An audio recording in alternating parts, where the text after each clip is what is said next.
The community surrounding FromSoftware is a passionate one.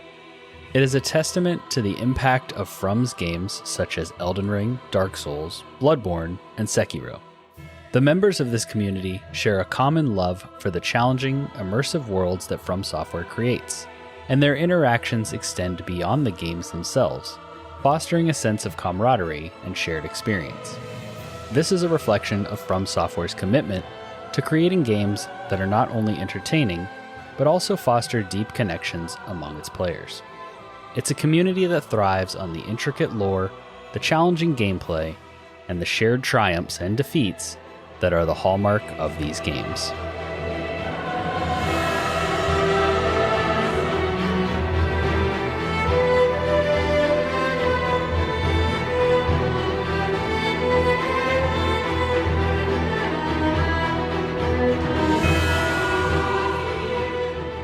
Hello, and welcome back to the neighborhood, and welcome to the final episode of Dark Souls Month.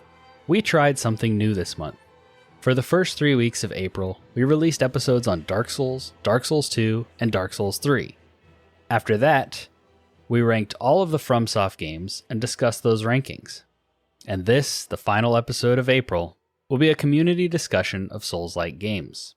So now, let's dive into our community episode about Souls games.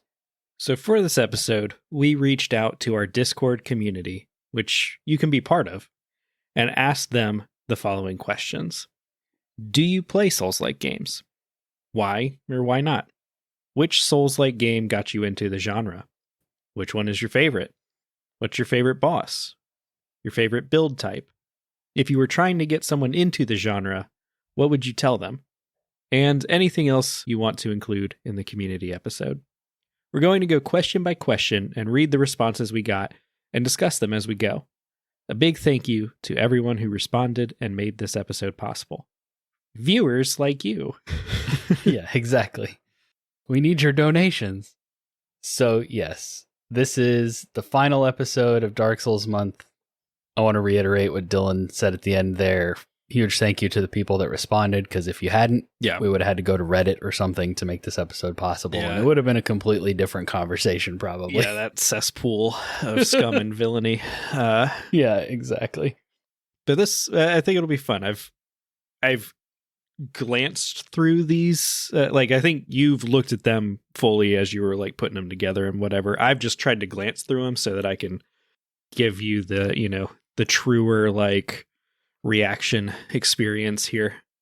Yeah, today as I was copying them over into our document was the first time I read them fully, because I was also trying to do what you were doing and just I would see people post in the channel responding and I was like, yes, we got another response, but I wasn't gonna dig into it then. I wanted to save it for the episode. So I put all of these into our document, like we said, question by question, but I put them in the order we received them. So for every question, it'll be the same order of responses.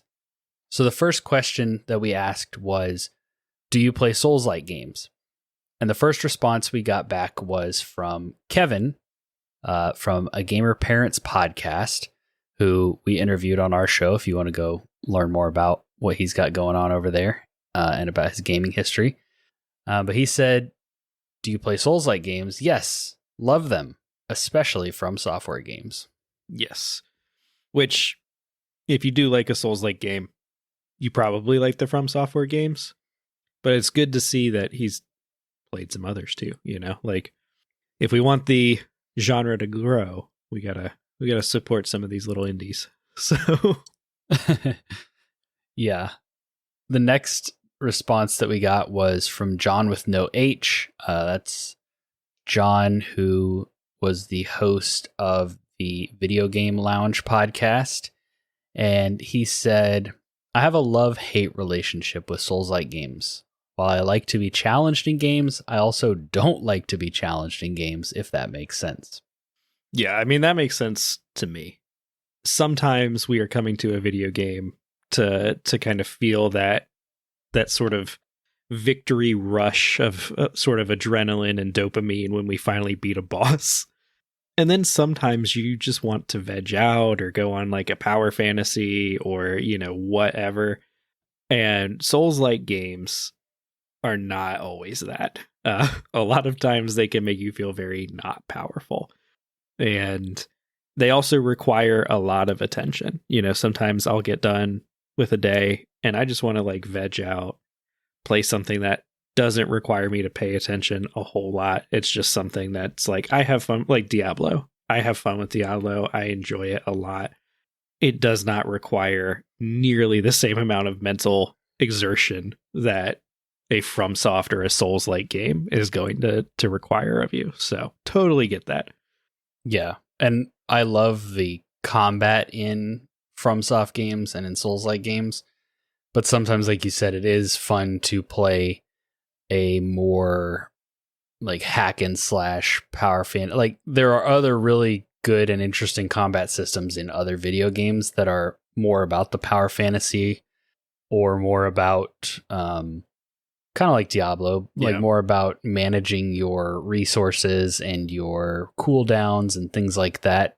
I think about like God of War, the newer God of Wars, games like that, where it is just more about looking awesome and being awesome and crushing your enemies. And that can be super chill and fun. The other day I was playing my replay of Elden Ring to get ready for the DLC, and I have reached the Halig tree. Yep. And this is like the first part probably where I'm dying a lot. And so there was just a point where I had died like 3 or 4 times to the same kind of encounter and was like, you know what? I think I'm going to play something else for a little bit. Yep. And so that's what I did. Because Souls-likes are their definite type of, they're like a brand of game, a genre that I love dearly, but sometimes it's not the mood. Yeah. Yeah. Which one do you feel like is maybe the one that you could kind of go to and sort of have that middle ground of like, I like challenge, but I don't like to be challenged? Because I do feel like Elden Ring for me, at least at the beginning, like this first, like, the first Limgrave is one that I do feel pretty confident, like just kind of running around in, and can be kind of a fun veg out sort of thing. Like a lot of the open world stuff, like a lot of the, I guess lot of exploring Elden Ring. The world.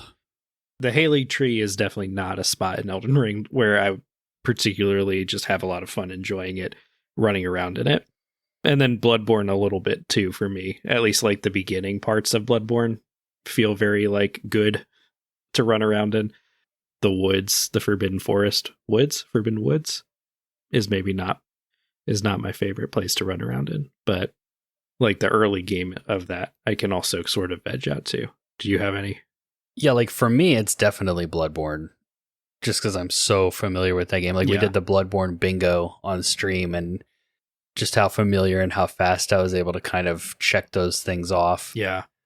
Now, just for like the average player, Elden Ring is probably going to be the answer, just because it's such a high mark for Souls-like games. I was trying to think of some games that have Souls-like elements, but are a little bit more on the action side. I was thinking of like Darksiders 3 or the Jedi. Yeah, Fallen Order games. Survivor. Yeah, Survivor is even less Soulsy, but still maintained the like rest points and enemies respawning and stuff. So like kind of that middle ground of it being a little bit more of a traditional kind of action video game, but with some Souls elements, maybe would be a good answer. But yeah.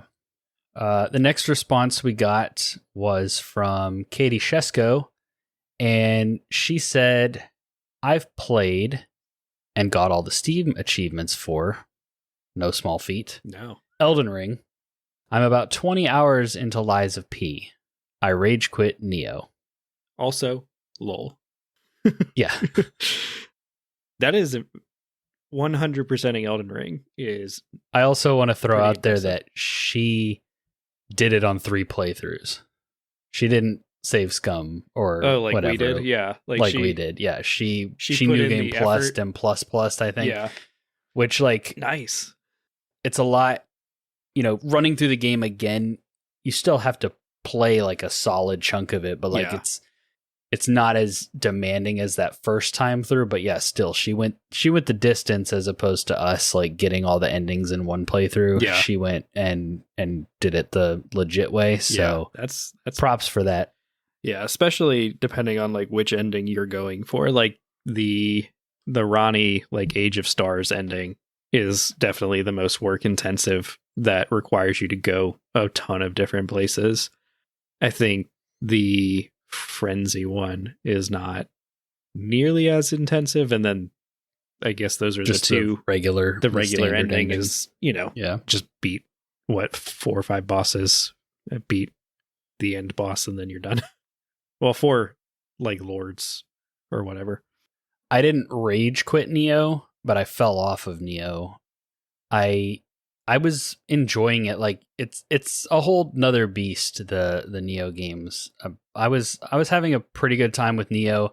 I really liked Wo Long because it was, I think I was going to ask, what was their other game? I think Wo Long is a little bit more approachable. They also did the Final Fantasy Stranger of Paradise game. Okay. So I'm going to play that whenever it's like super cheap or free. And then Neo 2 I have on PlayStation, and I'm just waiting for the right time to play it. I've heard it's also like ridiculously hard, but a little bit more like, since it's a newer game compared to Neo, there's some more mechanics and quality of life and things in it. But yeah, I'm excited to hear what she thinks about Lies of P, because she just started that, and I think she's playing it on stream. So you can check that out if that sounds interesting to you, for sure. Lies of P, great game, but some of the bosses really spike up the difficulty. Yeah, like it is super good, but there were definitely, well, she's already gotten past one of the bosses that I know that I got stuck on and frustrated with. So yeah, she was talking about it in the Discord a little bit about the bishop or deacon. I don't remember what they call. I think it's bishop. So Dark Souls'd out right now that like I can only think of that terminology, but yeah. Lies of P. Great game, like the atmosphere and the setting, lore, and all that kind of stuff. Really cool. And what they did with the combat. I mean, we talked about it at length on our episode, but go check it out if you want to know more. But super solid Souls-like game. Katie is kind of my like the benchmark, like the user case or like benchmark for what Elden Ring did as far as like bringing people in, because we'll get to it in another question, I think, but like it's her first Souls game, and now she's branching out and trying things like Lies of P and stuff, which is kind of what I did with Bloodborne. Like it opened the door to this genre, and then I was like, well, what else does this genre have to offer? So I think it's really cool. Yeah. Our next response came from the real Dave Jackson. I'm sure you've heard of Dave. He is the host of Tales from the Backlog, and he said, huge fan, have played all of FromSoftware's modern games multiple times, and have played some of their older ones too. And he means older ones. Yeah, I listened to his episode on like Kingsfield. Yeah. As far as the Soulslikes, that's a lot more hit and miss. Which is very fair. Yeah. The Soulslikes are a lot more hit and miss. Yeah. The Souls-like genre, like pretty much all of the FromSoftware ones are pretty solid. Like even their older Demon Souls, which is nice because it has a remake, and Dark Souls, you can listen to us talk way more about the original Dark Souls, but in general it still holds up in a lot of ways. Like it's showing its age, but it is still, like when it goes head to head with some of the other non FromSoftware Souls likes, it still oftentimes comes out on top. Yeah, when I was replaying Dark Souls, and it's the remaster, but still, that's like just some visual stuff. But when I was playing through Dark Souls, the way it felt to play, like taking all of the kind of gotcha stuff out of that game and just like how it feels to play, still better and still has a better game feel than a lot of modern Souls-likes. Like I would rather play Dark Souls 1 the way it feels to play than Steel Rising. Because Steel Rising, cool setting, cool idea, has some fun stuff in there, has a little bit more like platforming tools and stuff in there, but it feels a lot more floaty, and there is a lot more room for, oh, that death felt cheap, or that death felt like the game and not like something between me and my opponent. Whereas Dark Souls 1, like FromSoftware from the beginning, at least as far back as Dark Souls, kind of nailed that, and they've just been improving on it since. So, and it's something that the other developers that have come into this space are still figuring out. Because I mean, Dark Souls FromSoftware, they pioneered this genre. They kind of decided what it was going to be, and now it's everybody else trying to figure out how to imitate that.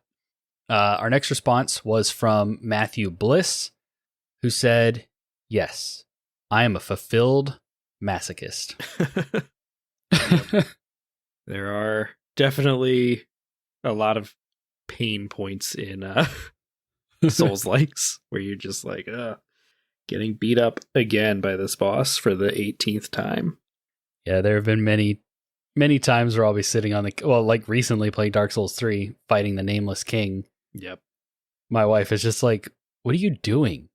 Why are you, are you having fun? Why are you playing this game?" And I'm like, "Yes, I'm having fun. Don't talk to me." You know, like I have to overcome this annoying, stupid boss, which up to this point in the game, I was having a lot of fun because I was like handling these bosses pretty like thoroughly, but this one just checked me. But yeah, there are those moments. And I think a lot of that kind of mentality comes from learning the language of Soulslikes. Once you've beat your first one, I feel like the rest are easier because you understand the way the game works, and then it's just a matter of playing it.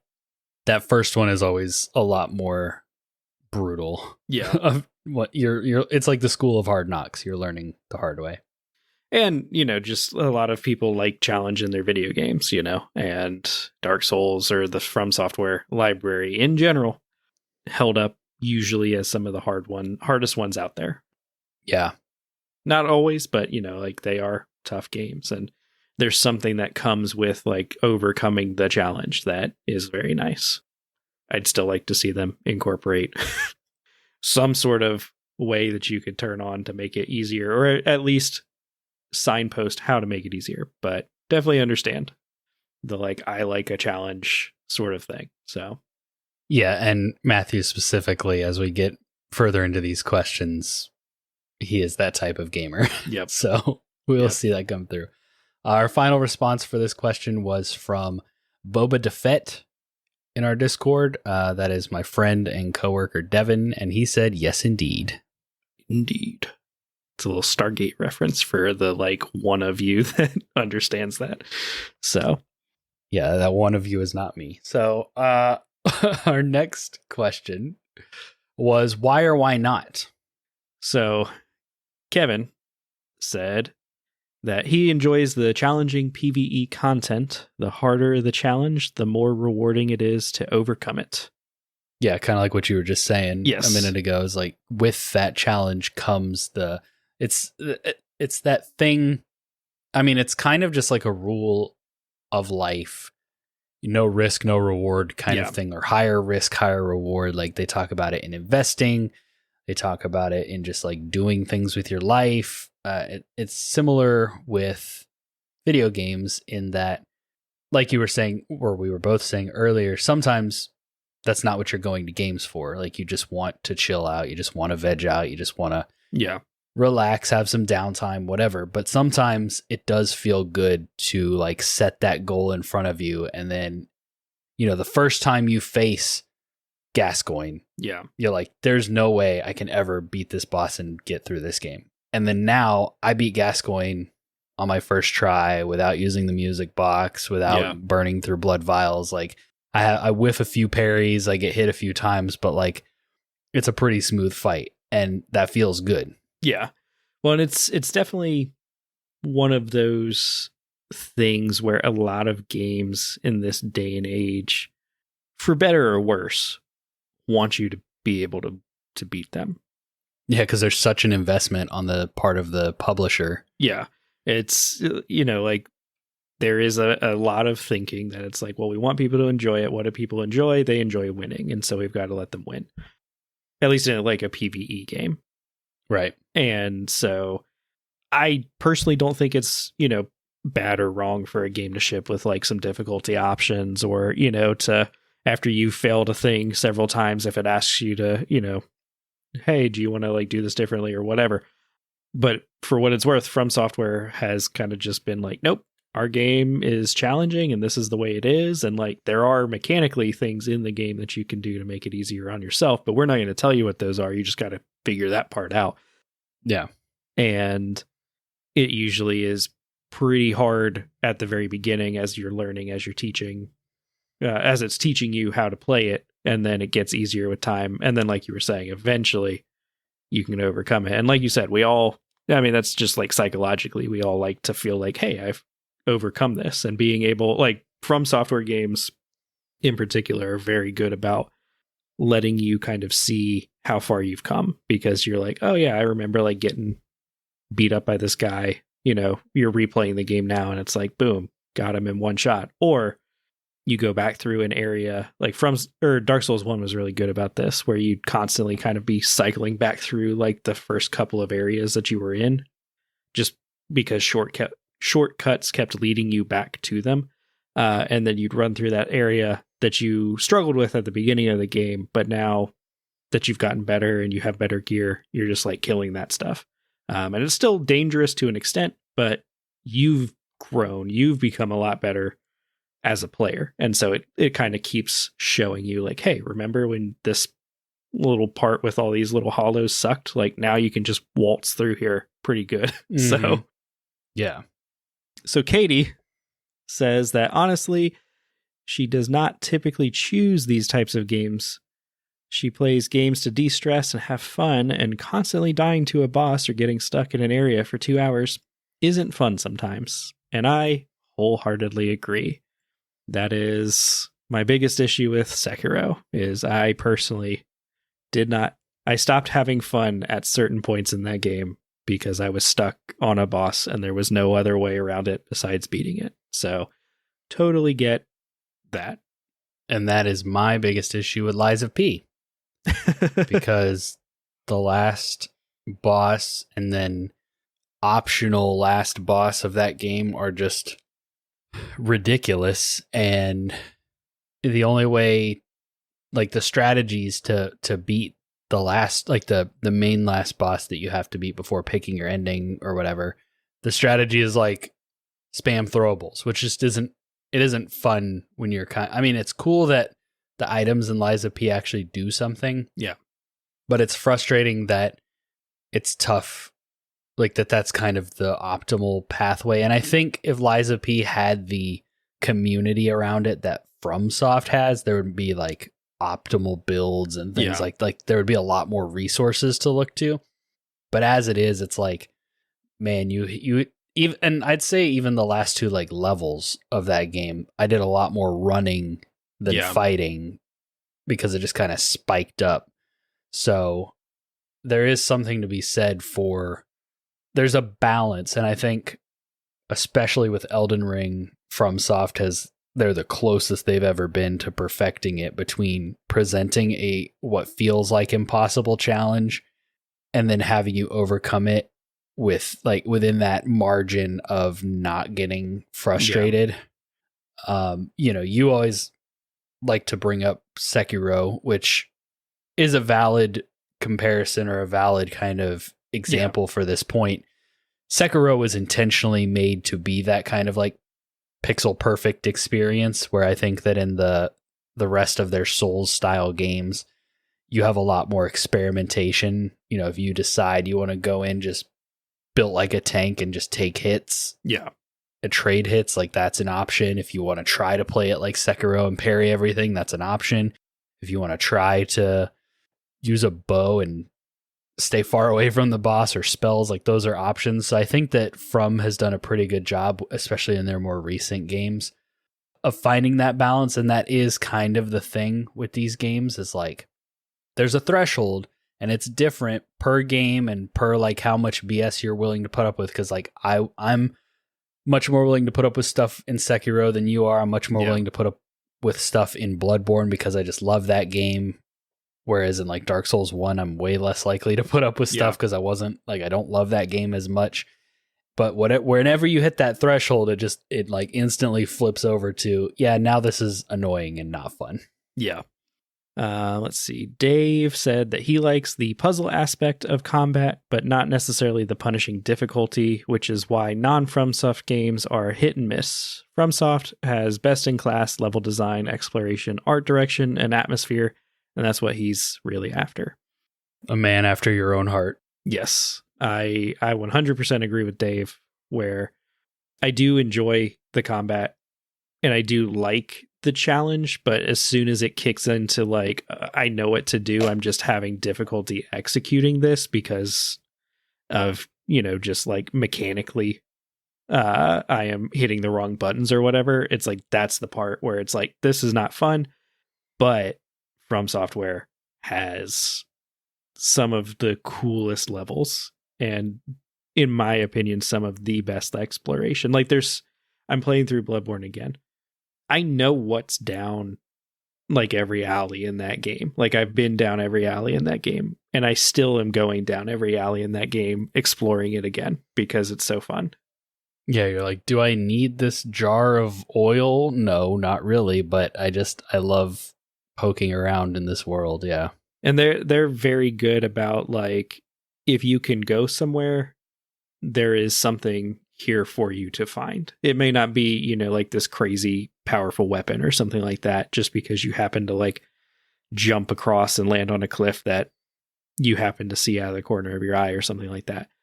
But there usually is some sort of reward on the other side for you to find, which I really appreciate.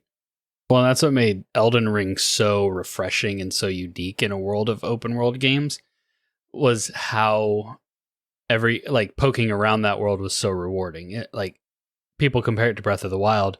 In Breath of the Wild, it was rewarding for you got like a Korok seed. Yeah, some Korok stuff, or you found some ingredients, or you just happened upon like this new weird little village or encounter or character or whatever that you weren't expecting. In Elden Ring, it's like items and gear and stuff like that. And you always felt like, okay, if I take the time to go into this random cave I found that has this rune bear in here that just keeps slapping me around, eventually I'll kill this thing, and on the other side, I will get something that made it feel worth it. Yeah. And that was why, like, that was, aside from just creating a massive, diverse, exciting and beautiful, like, open world to explore, like the fact that exploration was rewarded was why Elden Ring was so successful, in my opinion.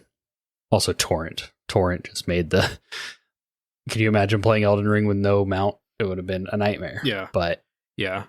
And just it coming out with streamers, like I know streaming was a thing back when Dark Souls 3 came out, but like it captured that zeitgeist. Like it was all I saw on like for sure. social media for a while.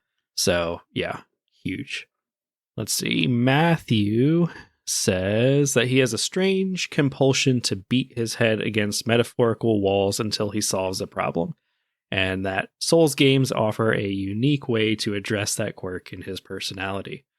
I'm going to predict it right now. I think Matthew's favorite game is Sekiro. That's going to be my guess. That's going to be my guess. So, but overcoming things feels good. Solving a problem feels good. That's why people do Sudoku. Hey, I solved this puzzle. I mean, ultimately, that is kind of the crux which like all games are built from, whether they're board games or mobile games or whatever, is like you are solving a challenge or a puzzle and you're overcoming it. And then it's kind of just like, what is that challenge and how, like, what level is it? And FromSoft often offers a kind of high fidelity, awesome looking, tough challenge that you can overcome. And usually you feel adequately rewarded for doing so. And I mean, like, there's something like if the challenge is too easy, it doesn't feel rewarding. So like if the puzzle is what is 2 + 2 and you're not a 4-year-old, you could be like 4 and it doesn't feel good to solve that problem because it's like, I got it. It feels good when you're 4 and you're like learning how math works. But right when you're 30, it's like, I kind of want to fight a boss that is hard. So Exactly. And then Devin says that he finds the skill and learning curve to be very rewarding and in depth. When he finished the game and started New Game Plus, there's no better feeling than when you stop the early game enemies that gave you trouble at the start. Yeah, something you touched on earlier when you were talking about Dark Souls and how it kind of loops you back through the early areas. Yeah. I love that. And kind of adding to that, like just my experience with Bloodborne, like thinking back to the first time I played it and that first alley in Yharnam just like being insurmountable. And now I kind of just like dance my way down it because I just know how the game works and I understand and I know where the traps are. And me as a player leveled up as opposed to my character. And so I just can kind of, obviously I can still get cornered and die in there. It's a real possibility, but I feel much more like the hunter. Well, and that's less like a victim. Yeah. And I think that's something that's nice too, is it still finds a way to keep that challenge, that early game challenge, because in a New Game Plus run, like it does level up the enemies. It does still, make them do more damage. And even before New Game Plus and like a FromSoft game, you can still get cornered and die to an early, easy enemy late in the game. There are definitely games out there where you come back to a starting zone with your end game gear and you can just, like Skyrim, like you're not dying to a mud crab in Skyrim when you go back to like an early game area or something like that. And so to be able to still keep it feeling dangerous enough that it still rewards like that challenge part of your brain is impressive. The next question we asked was, which Souls-like game got you into the genre? And Kevin responded with, Dark Souls 2 was my first game in the genre. We've talked about which was our first, I guess, in depth, but not my first. But Dark Souls 2 was like the first one that I sat down and really like got into and played through. So yeah, I would credit it with getting me into the genre. It's kind of an interesting choice, just with like all the hangups we've already discussed in depth a bunch. But it's like, yeah, if you can overcome Dark Souls 2, then sure, the rest of the genre is wide open for you. Yeah. And,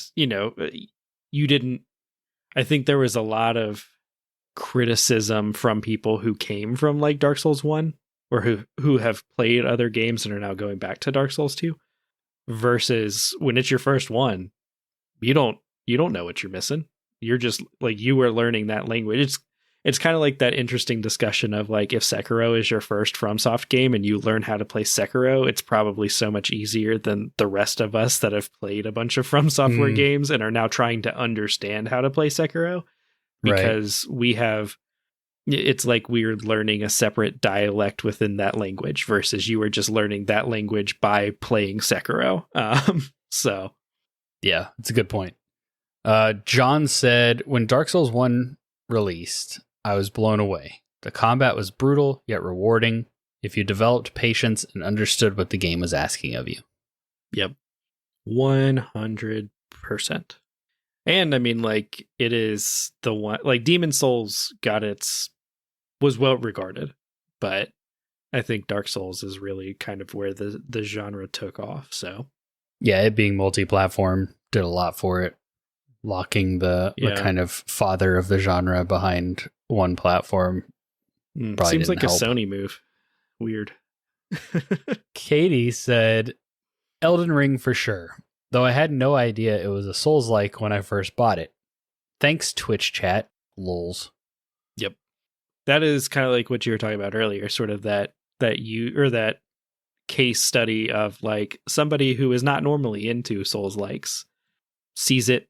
Twitch chat wants her to play it, gets it, makes it through, and is like, hey, this is actually really cool. So yeah, let me get every single achievement the legitimate way and then go play Liza P. Yeah. Super cool. And I think it was just like statistically, I think Elden Ring was so many people's entry. Yeah. And so I'm kind of excited. Like, so far they've released Armored Core 6 and they're about to release Shadow of the Erd Tree in like a couple months. but I'm excited to see what they do next. Like what the reception is to it. Yeah, because I think the potential audience is so much wider for them now that it's like, okay, keep releasing these games that we love, and more people keep getting to experience it. So it's pretty awesome. Yeah, I'm excited for whatever they do next.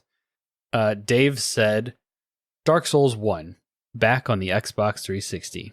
A guy at GameStop recommended it to me when I said I was looking for an RPG. That guy at GameStop. Yep. He either knew you were like a capital G gamer and was like, this guy can take it, or he was trolling. Or he had like a corporate mandate to sell as many copies of Dark Souls as possible. Like I couldn't imagine where I was as a gamer when Dark Souls 1 released, walking into a GameStop and being like, I'm looking for an RPG, thinking about like, I don't even know what I would have been thinking about as like RPGs at the time. And somebody sells me Dark Souls. Yeah. Yeah. I would have been like, this is not what I signed up for. Mm-hmm. Like it definitely is it is an RPG, but it is also way more complicated than I'm trying to think. Like what, Dragon Age Origins maybe? Skyrim came out same year as Dark Souls 1. Yeah. So Oblivion would have been out. So like, yeah. Those are, I guess, the RPGs I can think of that would have been really, yeah, like the Fallout games, and then maybe Witcher 2 was out, but it wasn't like a big deal. Yeah. Also would have been weird for somebody to recommend you Witcher 2 if you're going and looking for an RPG, honestly. So yeah.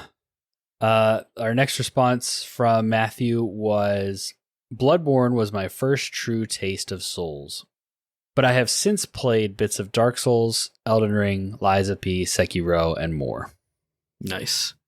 Bloodborne person in your camp there of Bloodborne being their entry point. So I feel like Bloodborne would have been so many more people's entry point if it wasn't exclusive, because just the aesthetic of it is so unique in the landscape of, especially at that time, just video games in general, but especially like AAA and like Souls-like games. Like, that's the reason I picked it up when I finally got a PlayStation, was like, this looks kind of one of a kind. It looks like something I haven't played. It looks like something I want to try out. And even though it was super spooky and super hard, that setting and the like cryptic story and lore, I wanted to see what happened next and what was around the corner. And so I powered through, and it ended up, it's history now.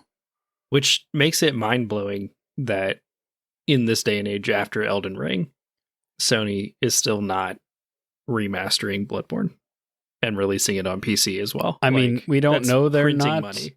But there's been, it's like a constant kind of rumor or hope that we'll get something Bloodborne. Also, I mean, it's just like people hoping that Silksong's ever going to come out. So Sony dissolved the Japan studio that like assisted From with that game. So who knows what like kind of behind the scenes political stuff is going on with like the company, but it's crazy that both From and Sony, obviously we don't know what's going on behind the scenes. Maybe From has been pushing for it for a long time, or maybe they're working on it and they just haven't said anything. But like a sequel or a remaster or remake or something Bloodborne, it's just gonna, like, I don't know. Obviously, I've been on Twitter/X, so I understand that there are rabid fan bases for lots of things, but Bloodborne has such a diehard fan base that they could release a Ubisoft priced collector's edition and people would buy it. So I would probably buy it. But our last response to this question was from Devin, and he said, I picked up Dark Souls 1, but didn't quite understand the structure. I later played Dark Souls 2, and once I beat it and understood Soulslikes, I went back to experience the first. Love them all. Nice. Another kind of similar to you, probably. Another point in the Dark Souls 2 column for me. But I'd be this question is making me interested of like, I'd be interested to find out, like, based on what you're sort of gateway, your entryway into Soulslikes was, or FromSoftware was. How does that impact how you just view Soulslikes as a genre? Obviously, there's the like weird stuff. Like I refer to everything as like a bonfire and Souls because that is how I started. Right. Versus you for a long time were always like Blood Echoes and Lanterns. Yeah.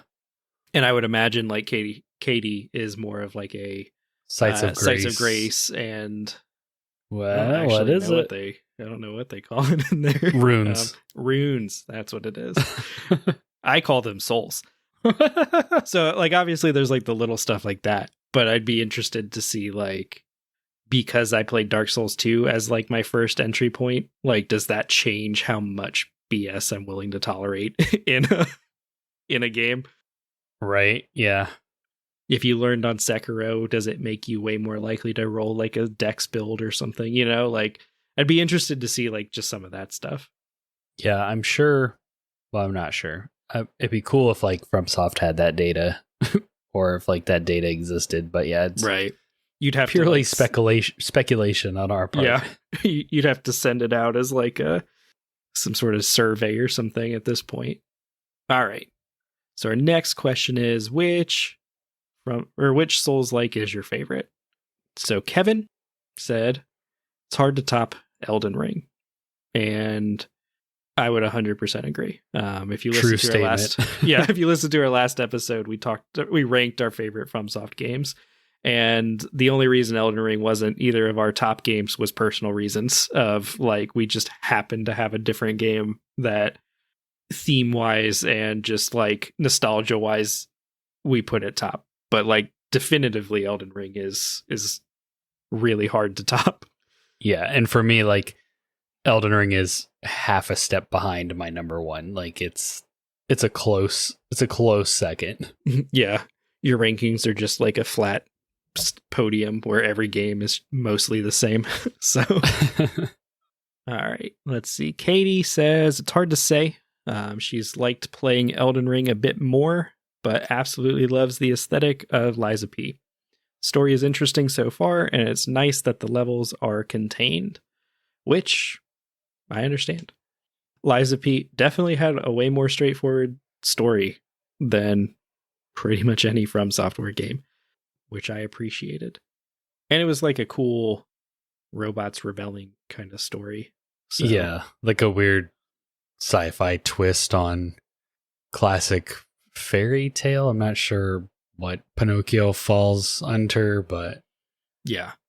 Well, if you're reading like what the original Italian, it's probably a horror story, but and I think there is something to be said for like the contained levels. Like I love Elden Ring's open world, but I mean the other From games kind of having their intricate levels and kind of guiding you as the player, and then you're going down what you feel like is the main path, and then you're met with another like a turn here, and you're like, oh, interesting. I wonder what's down this turn. Yeah. And then you're met with, you like see some big beast in the distance. You're like, well, I could go down there, and there's probably something on the other side of that beast, but I have like 3 healing items left. Do I really want to risk it? And so I do think that some of the more contained and authored levels can be really good and really interesting as well. Elden Ring just did a great job with their open world.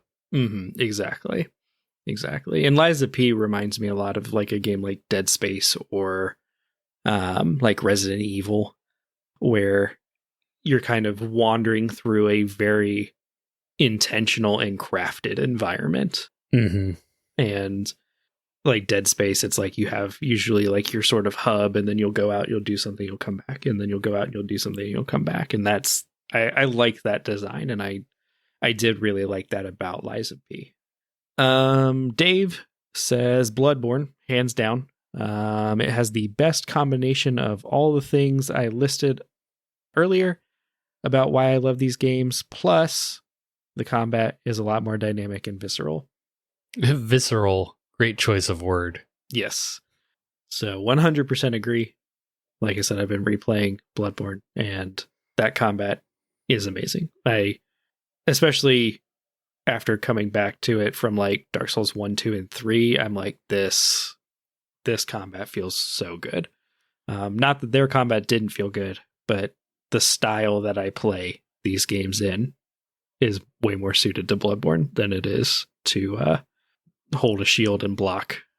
So there's just something super awesome about trick weapons, and I'll stand by that the parry in Bloodborne is the best. Yeah, it is very, very satisfying. And it's the one I am able to hit most consistently. So, Matthew, I loved Sekiro. Called it. I loved Sekiro for the Edo period ninja vibe, plus the satisfaction of the parries combined with the bosses. It's also forgiving with progress with lots of flexibility. Now, I don't know that I agree that it is forgiving with progress with lots of flexibility, but he found it that way. I think it's forgiving with progress in the sense that, like, you have a resting point like every 30 feet. That's true. That is true. And also you have like revives, and like I think the flexibility, it's way less flexible than being able to just like completely respec and do a different build. But yeah, you do have all of your like prosthetic weapons and things like that.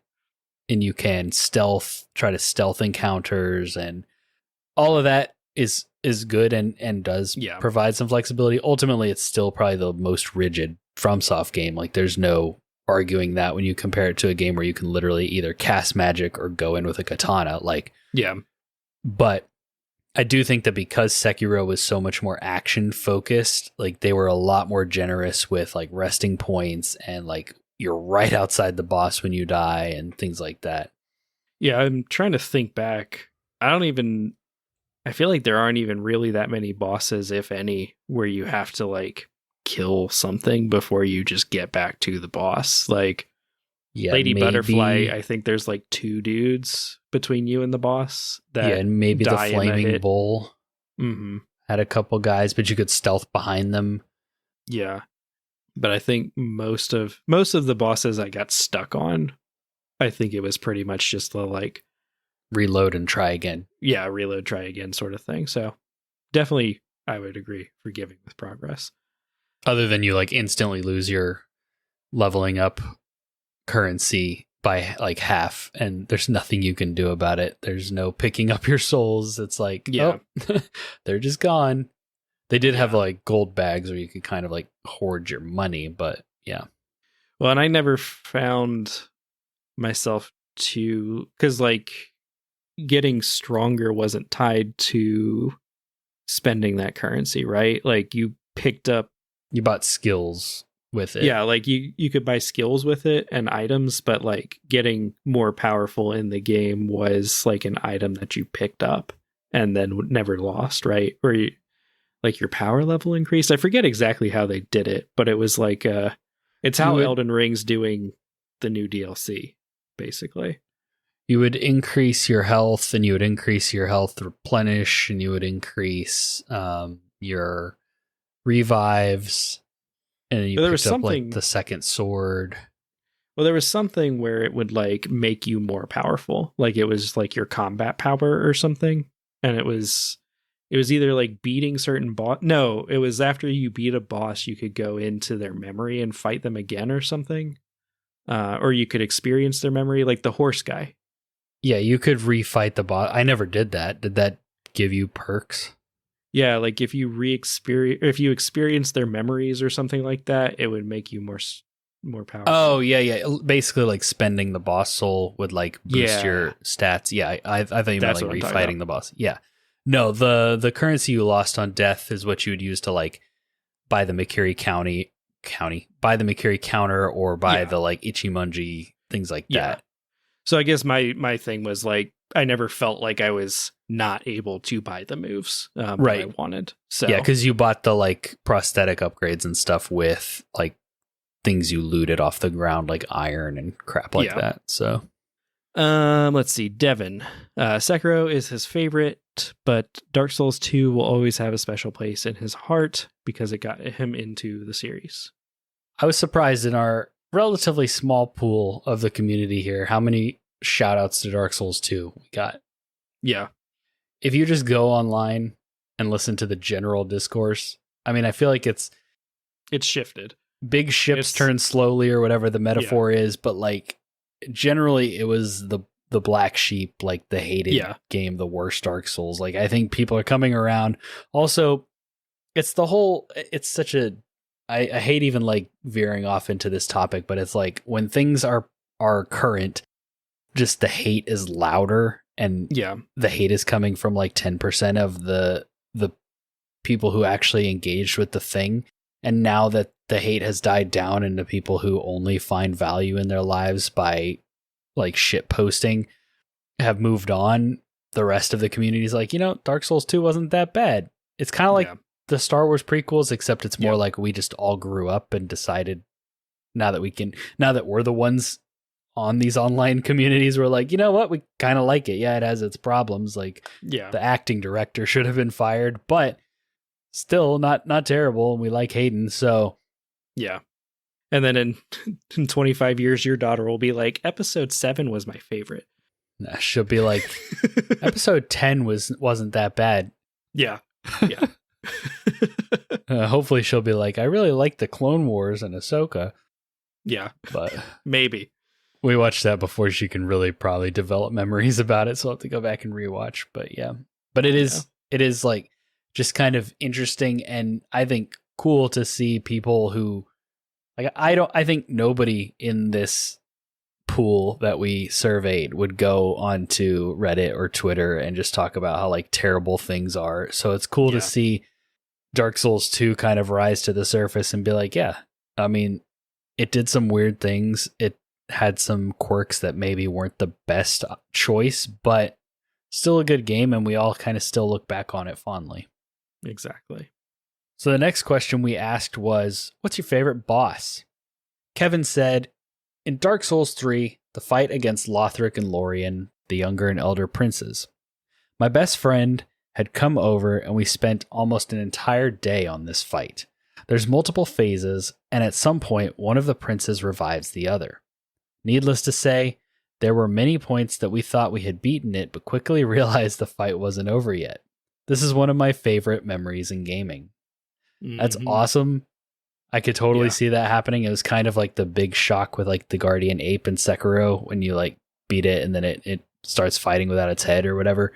Yeah. I feel kind of bad for beating it in one attempt with a wooden club on my last Dark Souls 3 playthrough, beating Lothric and Lorien, but no, for sure, if you're going in blind and you've never like seen it before, just kind of, I could see the fact that, you fight the one prince by himself, then his brother comes to like bring him back, and then if you don't kill the brother on the back, he can just revive his brother endlessly. So exactly, that's a good shout out. I love hearing the memory there. And that's a really cool fight too, because I remember like the first time that I played through Dark Souls 3, just being like, what? I don't understand what I'm, but like, if you're going in blind, there's at least a few attempts where it's just kind of like, I don't understand what's going on, and figuring out sort of the mechanic takes a few attempts. And then once you know the mechanic, it's like, okay, now I just have to get good enough to actually do this, because they have a lot of big moves that can catch you off guard. It's also one of the tougher bosses to get to. Yeah. Climbing up those steps and then past all the knights and everything. Yeah, that's a good shout. John said, whoever the last one I defeated was. LOL. Fair enough. Very fair. Katie says, I like Renala. The music, the vibe, the second phase, and that first moment when you get there and immediately she shoots you with a beam. I really loved it. Yep. And leave it to Katie to shout out the music. But yeah, that's good point. Yeah. So many good boss themes. Those are all excellent. One of my favorite moments is the final boss of Elden Ring, where you get in there and it's just like the huge bombastic, the version of the main theme that you've heard music a million times loading up the game. Yeah. Yeah. So super good. I also remember my first time fighting Renala. And just getting nuked. The first phase, you're kind of like, okay, what am I supposed to do? You die a couple of times just trying to figure out what you're supposed to do. And then you get to the second phase and you're like, okay. And then she shoots like a Death Star laser immediately at you. And you're just, if you're not ready to dodge it, it just insta kills you, which is great. Classic FromSoft. Yeah. The next response we got back was from Dave, and he said, tough. So I got to list one from each game. Fair. So he said, the old hero from Demon Souls, Artorias from Dark Souls, the Fume Knight from Dark Souls 2, Lothric and Lorien from Dark Souls 3, Father Gascoigne from Bloodborne, Genichiro Rooftop from Sekiro, and Rykard from Elden Ring. Nice. I like how for like the first few games, it was like the hardest boss in this game definitively is my favorite. And then you get to Father Gascoigne, the first boss for many people in Bloodborne. But also like a big check. Yeah. Yeah, Genichiro, the rooftop fight, I was stuck on for about 3 days. Yeah, it's tough. It's 3 phases. Well, because that's also what the boss where it's no, that's not Owl. Yeah, no. But yeah, it's 3 phases, and the third phase has lightning. I think that was the point where I was kind of just like, I wonder if I'm going to beat this game or if I'm going to do the ending where I just give up 60% of the way through the game. So yeah, well, the Shura ending, which is the one you're referring to do it, you have to beat Emma, who I think is 1 phase, and she's not terrible, but immediately after her, like, it's still part of the same boss fight. You have to fight Ishin, and I think it's like a 3-phase Ishin fight while the environment is on fire for like the last phase or something. Yeah, I never finished my Shura ending playthrough because that Ishin is brutal. Yeah. Matthew said, all the bosses are lost in a haze of persistence and masochism. I might be protecting myself from the trauma, but I did enjoy finishing Genichiro the first time in Sekiro. Huge victory. We were just referring to. Yep. Yeah. If greater challenge equals greater reward, then you probably can't really argue against the Sekiro boss fights. Yep. Then Devin said, probably Ishin Sword Saint, Sekiro, Aldrich, Dark Souls 3, or the Ancient Dragon, Dark Souls 2. Nice. So the Ishin Sword Saint is the final boss of Sekiro, right? Yes, that's where he's like, you have to beat Genichiro, who at that point is a punk. Yeah. And then you go into like a 2-phase Ishin fight, I think, and he's like shooting at you with a pistol. Yeah. Yeah, that was... I didn't hate that one as much as I hated some of the other boss fights in Sekiro. So high praise. Yeah. It was no Demon of Hatred, the best boss fight in Sekiro, but it was not the worst boss fight in Sekiro. Ancient Dragon is, I think, the only boss in Dark Souls 2 I have never fought because, well, never beaten. I think I've tried to fight it once or twice and been insta-killed by like its fire breath that I just couldn't figure out where to stand to not immediately die to. And so I was just like, you know what? I don't have to kill this. The dragon didn't do anything mean to me. I'm just going to be like, cool, we're good, right? And leave. So fair enough. Our next question was, what is your favorite build type? So Kevin said, usually either the biggest 2-handed weapon I can find, or I play as a mage. So that is the way that you have run through most of these remakes of Dark Souls, or the replays of Dark Souls, right? Yeah, the big 2-handed weapon. Dark Souls 1, I guess the stats and rings were just more generous because I was able to wear like Havels with a weapon and a shield and still medium roll. In Dark Souls 3, I was rocking the Fume Ultra Great Sword and then wearing whatever armor I could still get away with a decent roll. Yeah. Yeah, I found that in Dark Souls, strength is kind of broken. It's like kind of the unbeatable. They really improved casting a lot in Elden Ring. I feel like it was really kind of janky in the like old Dark Souls games. I feel like 3 might have been a little bit better. In Bloodborne, like you have some arcane items and stuff, but like even an arcane build, you're still getting in there and hitting stuff with a weapon. So yeah, it's just your weapon is on fire now instead of yeah, and you can use like the auger of Ebriatus and stuff like that. But yeah. Let's see. Katie, I have to go with Astrologer. As someone new to Souls type games, there was still a challenge, but I felt it was a bit more forgiving than something like Strength or Dex. And so I think Astrologer is that's like intelligence. It's like the moon magic as opposed to the like holy magic. And especially early game, a lot of those like glintstone shard and that sort of thing are very good. And intelligence is a really good build just in general, I think. Yeah, no, intelligence is cool. There's a lot of really cool like just mage builds that you can find online that like utilize the Death Star array, as you called it. Yes. But then I also really kind of like spell blade stuff where it's like we're fighting but we're using magic in the mix. So yeah, that's cool. Yeah, that was the build I ran with my first time through Elden Ring, was like a spellblade type of thing. So definitely agree. Let's see. Dave says, I like a build that can do both melee combat and some magic. So a pyromancer, a spell sword, or a cleric, which I never delved a ton into pyromancy in like the Dark Souls games. I always looked at them and I would like equip some of the pyro spells, but I never used a ton of it, which on the one hand speaks to you can kind of get through those games without touching the magic system at all, basically. But if you do like it, they do have some really cool spells.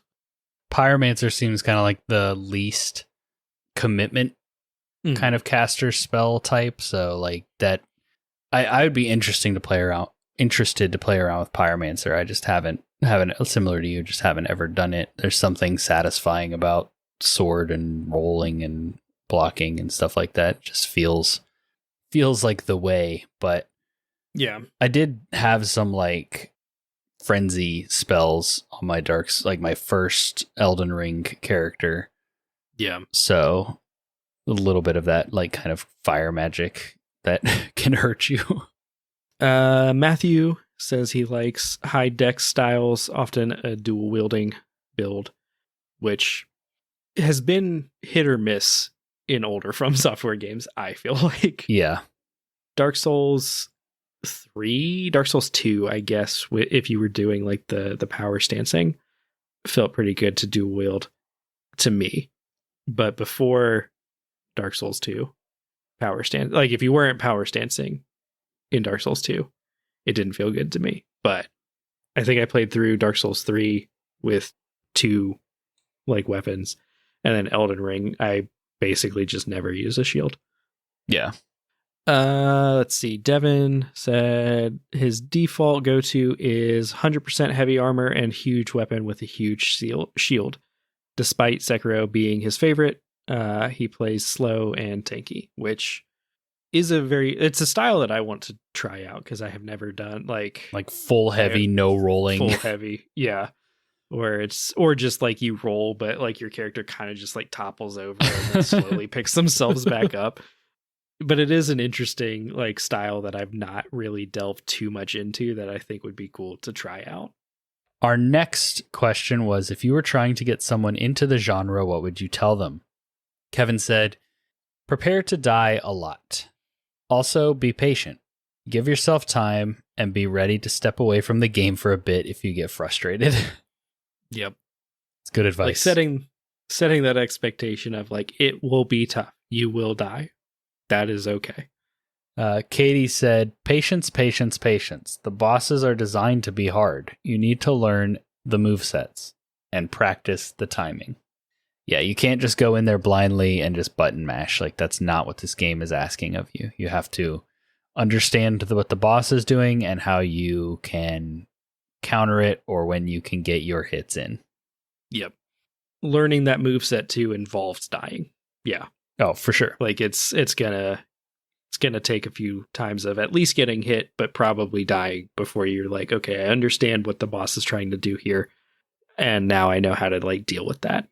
I know to roll right when he does this, or I know to dodge here when they're doing that. So Dave said, ask for help. The Souls community is wonderful and super helpful, so don't be afraid to ask for tips or a friendly summon to help with that tough boss fight.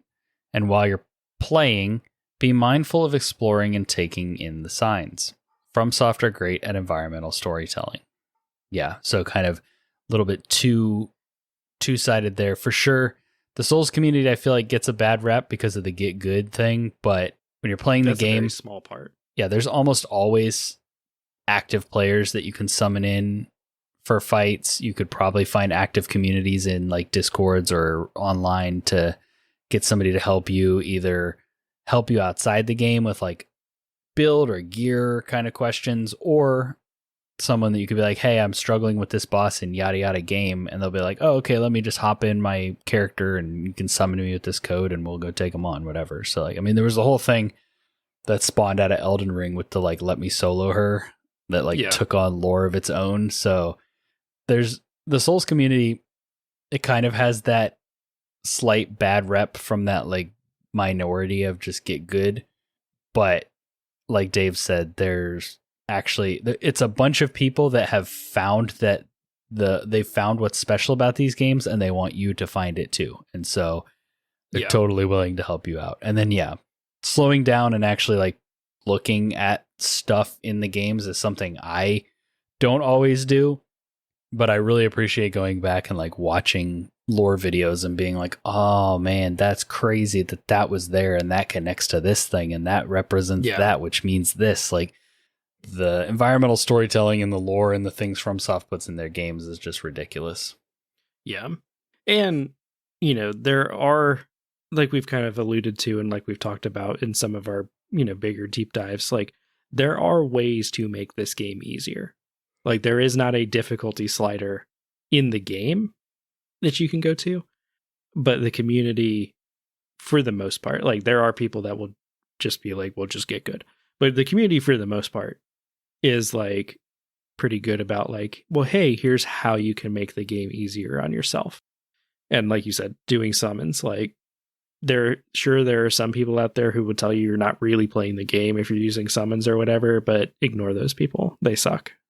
Yeah. It's your game. Play it how you want. Yeah, exactly. Matthew said, pick up Carol Dweck's Mindset, The New Psychology of Success before you pick up the game. Which I didn't look up what that book is, but I can kind of get the gist of what he's inferring here. Yes. Gotta stick it out. And then lastly, Devin said, they are games where it's important to respect every enemy, and they are incredibly rewarding once you understand their ebb and flow. Which is true. It's something we kind of referenced earlier, that like no matter where you're at in these games, you can still get cornered by an early game mob and die. Like you have to kind of respect the game and the enemies and the things it's throwing at you. Yeah. If we're being generous, the get good mantra is said sometimes by a very few amount of people in the best way, which is at a certain point, putting more points into health is not going to do anything. And there is a certain point where it's just about learning the boss and quote unquote getting good. 90% of the people who use get good use it like sarcastic assholes, but guilty. Like that is where that mindset does come from, of just like, hey, be patient, give yourself some time. It's about learning it, but it's rewarding once you learn it because you have gotten good. Final question, Dylan. All right. So we threw it kind of wide open. Anything else that they wanted to have included? So we didn't get a response from everybody, but we did get a response from a lot of people. So John says, while they aren't at the top of my must-play lists, Souls-like games are starting to grow on me. Listening to your episode on Lies of P really makes me want to jump in and give it a go, and maybe someday I'll finally finish Bloodborne, which I'm sure you'll say finish Bloodborne first, but either is a great option. You can't go wrong, with either of those. Liza P, heavily influenced by Bloodborne. Yeah. And it's definitely one of those that I think is like good. I like how playing games in this genre tends to kind of like open the, like once you beat a game in the genre, it opens the door to the genre, really. Like you said, it's like learning a language. Once you learn the language of the genre, you can kind of go to other games and have fun. And it's cool getting to experience people getting into these games and loving them. So, yes. Let's see. Katie says that she loves the series idea. It's been fun to listen to, even been fun to listen to, even if I haven't played all of the Dark Souls games, which is always good to hear. I'm glad that it has been interesting listen, even if you are not we knew when we were doing it that we were mostly just doing it because we felt like it, and it's our show and you can't tell us what to do. But it's nice that even people who are not as deep into Dark Souls as we are have enjoyed it, or at least Katie has. So yeah, we hadn't talked about Dark Souls yet on the podcast by itself, like the series or any of the games. And it was a good idea to kind of pilot this series idea and see if it's something we want to do moving forward. Yeah. So the worst part of the idea was deciding a month with 5 Mondays was going to be our like test case. Yeah, we should have done it in February. Yep. Let's see. Dave says, "You guys rock. Keep up the good work." Thank you, Dave. Thank you, Dave. You keep it up too. You've got a good, go check out. Well, go check out all of the. Are we going to shout them out at the end? No. Okay. So I'm going to say it here. Go check out John's podcast, which is Gaming Lounge. Video Game Lounge. Katie Shesko is not a podcaster, but has big presence on Twitch and is also on Spotify or like Apple Music or whatever. You can find her by searching Katie Shesko. She's also kicking around the idea of starting a podcast. I don't know if like where she's at in that, but in her Discord, she was discussing it there for a little while. So who knows? Yeah. Dave Jackson does Tales from the Backlog and a Top 3 podcast, which you can find on podcasting services. Matt Bliss, he just recently launched Coffee with a Podcaster podcast. So check that one out. Give him some love there. And Kevin, we've got Kevin. Go check out Gamer Parents Podcast. And like Andrew said at the beginning, we've done episodes, like interviews with all of these people too, except Evan. So if you want to hear more, check out their podcast episodes with us, or go check out their projects because they're all pretty cool. Jumping back into it, Matt Bliss said he'd like to honorably mention for games like Fury and Cuphead. Same feelings for him.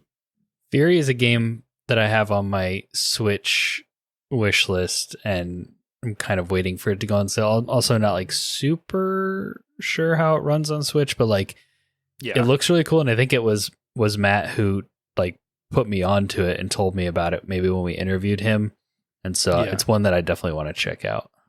Yes. And Cuphead definitely gives me very similar vibes to Sekiro, where it's just like, I understand it, I get it, I know people like it. It was not for me. I fell off of Cuphead. I just quit because I was like, I am not having fun doing this boss fight a billion times. But I appreciate why people like it.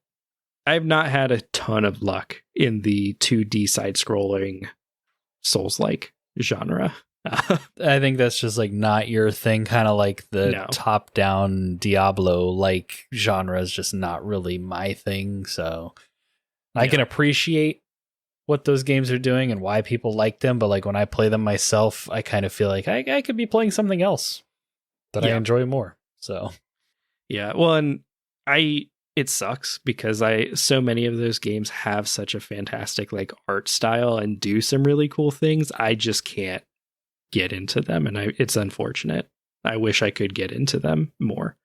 Maybe if you bought like a Steam Deck or something. I know Switch hasn't been enough, but those games for me feel good on hand. Like I'm waiting for The Last Faith to be on sale on Switch because like those side-scrolling kind of games take me back to like playing my Game Boy Advance and stuff like back in the day. And so like when I'm playing Blasphemous on the Switch, it feels much more natural than if I was to like when I was playing Moonscars on my Xbox. Like that felt a little less natural.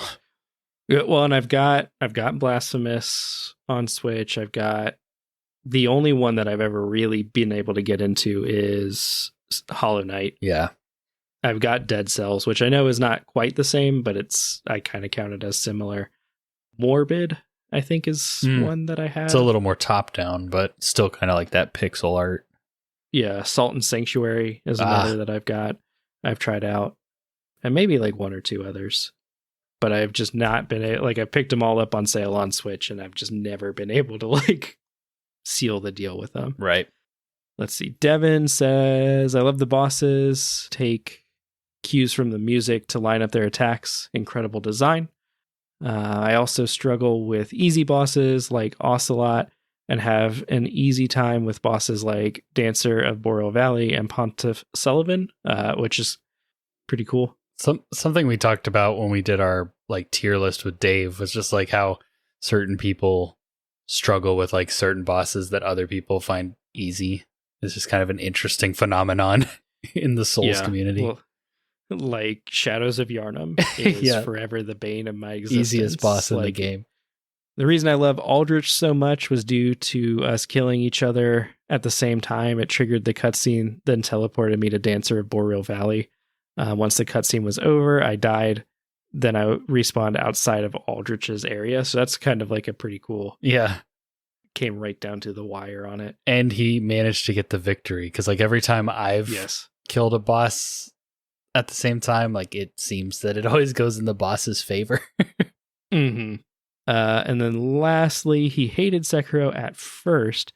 Its very foreign approach to a Souls-like was incredibly difficult for him to adapt to.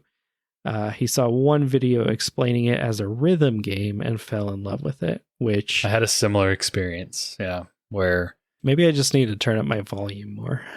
Maybe I'll love Sekiro if I turn the volume Well, it's just kind of finding the rhythm of the combat and like, I don't know, there's just something about once I understood the cues a little bit more and I understood that the game just wants you to be attacking constantly, like there is no retreating, there is no blocking, dodging in that game, you can do it, but it's almost useless. Like once I kind of once that clicked was kind of when I fell in love with the combat. Yeah. I've also gotten my glasses prescription updated since I played Sekiro, so I wonder if perhaps that was part of the problem. I don't know. Maybe now that I'm thinking about it, I should give Sekiro another try. Don't back down. Nope. We've already recorded I'll turn the volume up. I'll turn the volume up. I'll put my glasses, or I'll put my new glasses on, and maybe it'll click for me this time. Maybe so. But yeah. Nice. Well, you did shout outs already. Thank you again to everybody who responded. We greatly appreciate it. There's no way we could have done this episode without you. It would have just been us reading Reddit posts or something dumb like that. So we definitely appreciate all the responses we got. If you want to be part of episodes like this in the future, click the link in the podcast description that takes you to our Discord. That is the best way to do it. Because that is where we're going to like reach out and have these conversations with our community. We're not going to really do it on X and Instagram and places like that. Like Discord makes the most sense for things like this. So if you enjoyed this episode, if you want to be part of one in the future, join on in. It's a lot of fun. We're not one of those Discord communities that will just be constantly blowing up your phone all day long, but we also have some fun conversations here and there. And there was one morning when I first like launched our music channel where we were just like it felt like almost everybody in the Discord was like active in that channel at one time. And it was crazy. So we do have our moments sometimes during like award seasons, or maybe when like the Elden Ring DLC comes out, like that channel will blow up again. But for the most part, it's a nice middle ground between constant and dead. And I think that's a pretty good place to exist. If you do want to follow us on social media, we are on TikTok, Instagram, X, all those places. So you can follow us there if you would like. We're also on YouTube. Dylan, what's going on YouTube? Yeah. So we have been doing a few Dark Souls month videos on YouTube. So when this one comes out, we will have just launched the re-ranking of our Souls-like games. So go check that out if you want to. If you've listened to all of Dark Souls month, it's just a very condensed discussion of the last episode that we did. But maybe send it to some friends. Maybe send it, or it'd be really cool if you'd hop on there and like leave us your rankings as a comment on YouTube so that it helps boost it in the algorithm. That would be pretty cool. So check that out. Also, we do have a YouTube channel that you can find. And if you're listening to this and you're not subscribed, especially if you have, participated in our Discord in this episode and have not subscribed to our YouTube channel, hey, be cool if you could do that, because we're getting close to the first like milestone on YouTube of unlocking advertisements and stuff on there. So yeah, some monetization.